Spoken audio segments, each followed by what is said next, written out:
Halo, ini dengan Buce. Saat ini saya berada di Biak dan saya bertemu dengan orang paling berpengaruh di Biak, yaitu Pak Susanto Pirono.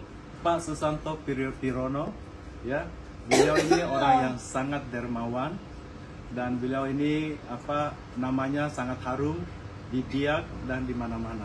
Ya, kita sampai mendengar sampai ke Amerika, sampai seluruh dunia. Satu kehormatan bisa ketemu dengan Pak Suising, Pak Susanto ya. Nah, saya mau tanya nih, Pak Susanto ini kan juga paling di antara semua aktivitasnya yang paling aktif itu di mana nih? Yang paling organisasi yang paling penting bagi Pak Susanto? Saya ada di beberapa organisasi, tapi yang paling ini kita di Yayasan Buddha Suci. Suci ya? Ya, karena di sini kita sudah terbentuk kurang lebih 15 tahun. Wow, 15 tahun 15 tahun ya. Jadi karena Yayasan Buddha Suci adalah satu wadah yang mana kemanusiaan dan lintas agama, lintas ras. Yeah. Jadi kita sebuah organisasi apapun, keyakinan apapun bisa kita bergabung dalam yayasan tersebut untuk bersama-sama bisa berbuat kebajikan.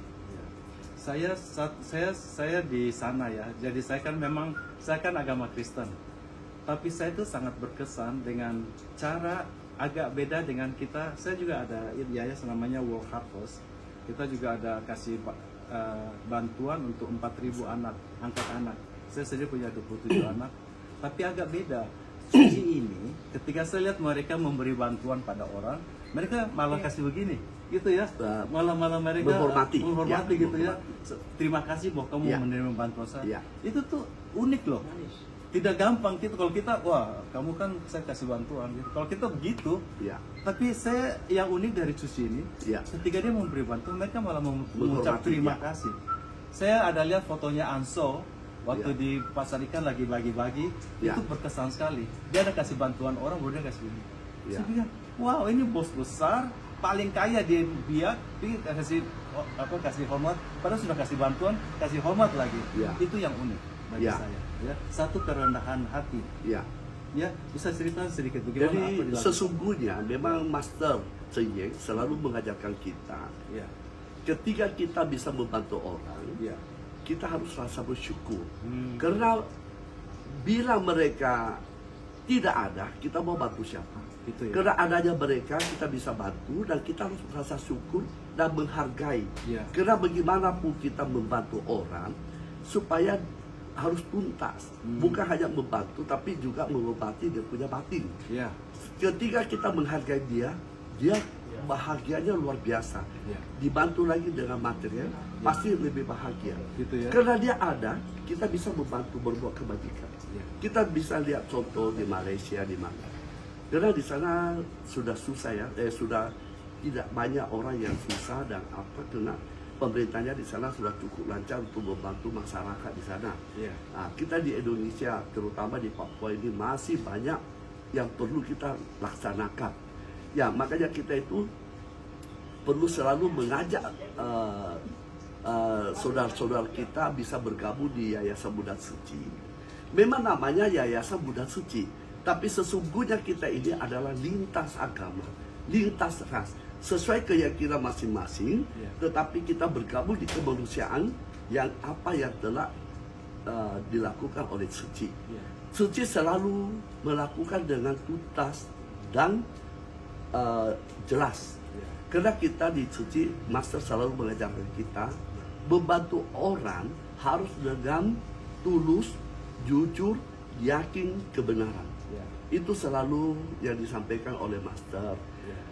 Adanya orang yang kita bisa bantu, maka kita harus bersyukur. Tanpa beliau, kita tidak akan bisa menyalurkan kebaikan kita. Nah, itu satu hal yang sangat berkesan ya. Jadi menganggap bahwa orang yang diberikan bantuan itu kita malah berterima kasih pada mereka. Betul. Nah, saya mau tanya nih, program Suci yang paling besar saat ini yang Pak Susanto adakan itu apa? Kegiatan apa? Kegiatan kita yang paling besar waktu itu berapa tahun kita melaksanakan bakti sosial dengan bantuan kesehatan. Kesehatan. Katarak, pterygium, minor mayor, hernia, dan sumbing. Oh, Ya, dimana? itu sudah kita Diadakannya di lakukan. mana? Di sini. Jadi kita sudah 3 kali melakukan di Biak, Ya. 3 kali, dan 3 kali juga di Jayapura, Ah, dan 2 kali di Manokwari, dan 1 kali di Sorong. Oke. Jadi 9 tempat yang kita telah melakukan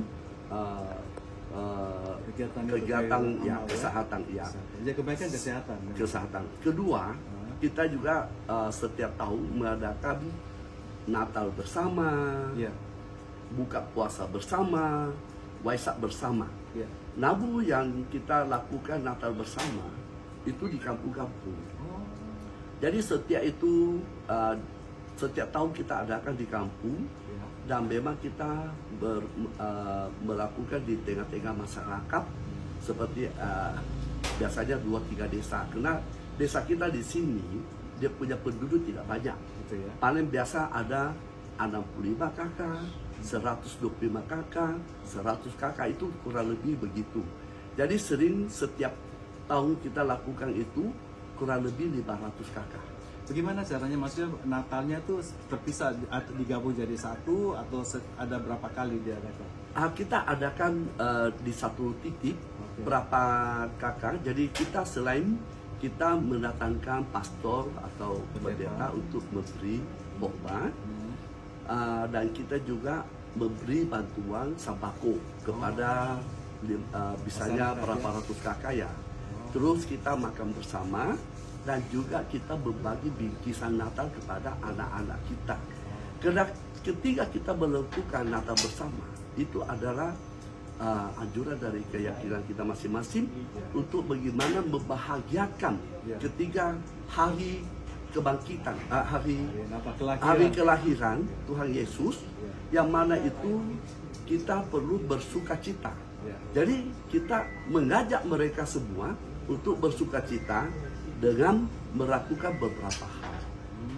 Dan sangat positif sekali, masyarakat sangat senang dan bahagia. Nah, selain kita makan bersama, memberi bantuan bingkisan Natal bersama untuk anak-anak, dan juga kita berikan bingkisan sembako kepada kepala keluarga. Luar biasa. Ya. Kebetulan tahun kemarin ini saya ketua panitia Natal seluruh Los Angeles. Jadi saya mengerti itu ada 108 gereja Indonesia. Saya bikin gabung ada 60.000 orang di seluruh Indonesia di Los Angeles. Saya ketua panitia Natal gabungan. Ya. Jadi seluruh gereja-gereja tuh itu tidak gampang karena gabungan liturgi dari Katolik, Baptis, Advent yang punya masing-masing punya ini digabung jadi satu liturgi. So, jadi saya mengerti susahnya bikin kayak seperti itu tuh tidak gampang, gitu ya. Jadi saya pengen tahu dari mana asal mulanya tiba-tiba Pak Susanto ini tiba-tiba pengen berbuat seperti itu mulai dari apa? Mulai apa panggilannya? Kenapa? Ada apa mulai dari mana? Sesungguhnya kita ini saya juga punya yayasan. Awalnya mulai, ya. Yayasan Buddha Dharma Biak, Ya. yang mana kita juga setiap tahun itu adakan pembagian sembako. Oh, sudah ada. Sudah lama kita adakan di sini. Umat Buddha sangat luar biasa Ya.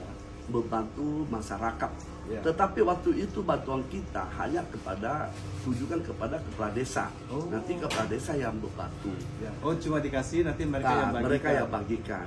Tapi setelah kita tahu tidak efektif, maka kita waktu itu meeting, dan kita pastikan kita langsung membagi kepada masyarakat kepada kakaknya.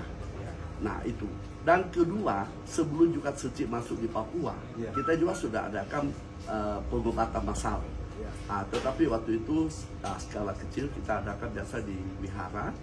Dan setelah Secik masuk, baru kita bikin skala besar. Jadi ini sebenarnya kelanjutan dari cuci ini kelanjutan dari program dari wihara dulu, terus sekarang lebih luas begitu ceritanya begitu. Ya, jadi sesungguhnya memang dari dulu kita punya yayasan sudah melakukan hal tersebut. Maksudnya Secik lebih hebat lagi, dan kita lebih tahu lagi tata cara SOP untuk membantu saudara-saudara kita yang ada di Papua. Terutama yang sering kita lakukan adalah mengiring pasien ke Jakarta atau ke Surabaya biaya atau besar itu. ke Makassar. Jadi tergantung di mana dokter yang memadai kita kirim. Jadi kita sudah melakukan setiap tahun itu ada berapa puluh orang dikirim. Jadi mereka punya biaya kita tanggung semua, termasuk biaya penginapan dan makan di Jakarta. Misalnya sekarang kita kirim satu pasien, pendampingnya satu. Jadi 2 orang ini kita bayarkan tiketnya PP. Mereka tiba di Jakarta, diterima di sana, dikasih tinggal di dusun. Dusun Rumah Cinta Kasih Suci. Oh ada. Ada. Terus nanti dari kita punya relawan di Jakarta membantu mereka untuk membawa ke dokter. Nah itu sudah banyak memang kita lakukan. Namun akhir-akhir ini juga dari pemerintah, dinas kesehatan juga biasanya mereka punya program membantu masyarakat yang mana membantu biaya tiket. Jadi kita juga terbantu, ya. Tapi mereka terbatas. Jadi kadang-kadang kita juga dibantu oleh dinas kesehatan pelabuhan di sini untuk membayar tiketnya. Luar biasa. Ya. Ya, ini jadi teman-teman inilah kurang lebih sedikit apa yang telah beliau lakukan. Sebenarnya masih banyak lagi, cuma beliau tidak ceritakan. Kebetulan ini mereka semua datang lagi mengunjungi My Mom ya. Tolong dikasih pakai selendangnya tuh, kasih pakai. Ya ini My Mom, tolong dikasih videonya. Ini My Mom, tidak dari situ, Desi dari depan, dari belakang. Ya ini My Mom. Nah ini semua lagi berkunjung. Ya ini ada Desi, ada Susu, ini Pak Gunawan, ya istrinya, ini Anso lagi di situ, dengan Edison, dan ini sama kakak sepupu Robi, ya. Nah, kita lagi semua pada datang untuk melihat mama saya. Siap. Sekali lagi saya mengucap terima kasih dan saya menitip mama. Besok saya akan kembali, saya berangkat. Ya sebentar juga mau pergi ketemu Pak Gubernur, calon gubernur. Nggak tahu mau apa gitu, kata mungkin calon bupati juga. Jadi mungkin bisa ada share, terutama saya punya concern mengenai anak-anak Papua yang disekolahkan di luar negeri. Jadi sebagai informasi untuk Pak Susanto, so far waktu itu di San Bernardino ada 35 anak dari Papua dikirim ke sana sekolah di luar negeri. Tapi seluruh kemarin dorang bikin kongres di LA, ada 200 anak Papua tersebar di Amerika. Ya. Nah mereka akan pulang, akan bangun Papua. Nah, berbagai bidang. ini juga sedikit pesan sama pemerintah. Ya. Bukan saja mereka dikirim ke luar negeri untuk sekolah, selesai sudah tugas. Ya. Tetapi yang paling pokok adalah bagaimana memanfaatkan beasiswa ini. Mereka telah lulus sekolah di luar negeri, dikasih kerja di ASN. Ya. Ini mereka kalau pulang, saya dengar kabar, tidak tersalurkan. Tidak tersalurkan, mereka mau kemana gitu. Jadi makanya sekarang ini tujuan pemerintah itu sudah sangat bagus, tetapi harus tuntas. Kita mengiring anak-anak kita sudah sekolah di luar negeri, sudah pintar, sudah luar biasa, tetapi disalurkan kemana mereka itu. Nah, harusnya pemerintah harus tuntaskan hal tersebut, jangan hanya disekolahkan selesai lepas. Tetapi bagaimana kita pemerintah mengarahkan sampai bekerja di kantor pemerintahan supaya ilmu itu bisa disalurkan untuk daerah kita dan bisa dipakai untuk kemajuan daerah kita di Papua. Ini sangat disayangkan. Jadi mohon pemerintah perhatiannya supaya bukan saja mereka disekolahkan, tapi sampaikan sampai tuntas untuk mereka dibawa ke mana tujuan kita. Tujuan untuk sekolah bukan itu tujuan akhir, tapi itu permulaan. Namun bagaimana kita manfaatkan ilmu mereka supaya dipakai di Papua untuk kemajuan daerah kita. Itu yang saya titip pesan. Terima kasih kepada pemerintah yang telah memfasilitasi masyarakat kita supaya bisa lebih maju daerah kita. Walaupun ada beberapa kendala, ada beberapa kali bantuan itu terhenti, sehingga maksudnya itu harus cari keluar dari asrama, tidak ada uang. Jadi kita di LA waktu itu dari konsulat mencoba membantu sebisanya. Terutama waktu itu Pak Konjen, namanya Pak Umar Hadi, beliau setelah itu menjadi duta besar di Korea Selatan. Itu banyak bantu anak-anak Papua ya. Dan juga Pak Wawan, Terima kasih. ya Pak Wawan, Konsul Jenderal yang sekarang jadi duta besar di Afrika Selatan. Terima kasih Pak Ya, Susatyo. terima kasih. Pak Buce juga banyak kontribusi orang-orang kita di Papua, di LA. Di LA. Semoga Ya. dilanjutkan terus kasih. dan bisa berhasil. Dan kita semuanya bisa membantu masyarakat yang perlu dibantu Ya. untuk melanjutkan keyakinan kita masing-masing. Terima kasih. Terutama saya juga membicarakan ibu dari Ibu Buce, Ya. Ibu Ana, Ya. yang luar biasa membantu wihara kita. Ya. Itu wihara kita berkat adanya wihara ini karena adanya Ibu Ana juga dan kawan-kawan telah membantu kita memberikan sebidang tanah untuk membangun wihara. Ya. Dan saya sangat hormat kepada beliau karena beliau punya keyakinan sangat luar biasa dan mereka juga mendapat banyak tantangan-tantangan dari pihak-pihak, tetapi dia bisa bertahan sampai sekarang pun beliau punya keyakinan masih tetap kukuh. Dan sekali lagi terima kasih Ibu Ana yang sangat luar biasa. Yeay. Saya terima kasih. Ya. Ya. Tepuk tangan. Ya. Itu. Senyum untuk saudara. Bye, terima kasih semua. Ya, terima kasih. Bye. Terima kasih semuanya. Dari Beban, mama kamu sangat luar biasa.